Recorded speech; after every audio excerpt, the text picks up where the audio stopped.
अस्सलामुअलैकुम, कैसे हो आप सब। अच्छा जी, गाड़ी आपके पास कोई भी है, अगर आपका मास्टर स्विच काम नहीं करता, ये पावर विंडो का जो स्विच होता है, अगर आपका काम नहीं करता तो आपने चेक करना है कि आपके स्विच में मसला है या आपकी वायरिंग में मसला है या आपकी मोटर में मसला है।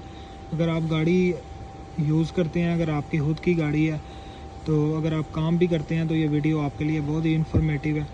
तो इसको चेक करने का बड़ा आसान सा तरीका, ये देखें जी, ये पीछे वाला काम नहीं कर रहा। तो सबसे पहले आपने इग्निशन स्विच ऑन रखना है। इग्निशन स्विच ऑन है, ये देखें काम ही नहीं कर रहा, ऊपर की तरफ आ ही नहीं रहा। इसको मैं प्रेस कर रहा हूँ, ये ऊपर नहीं आ रहा। अब इसको कैसे पता चलेगा ये स्विच ख़राब है या वायरिंग ख़राब है? तो मैं आपको एक छोटा सा ट्रिक बता देता हूँ।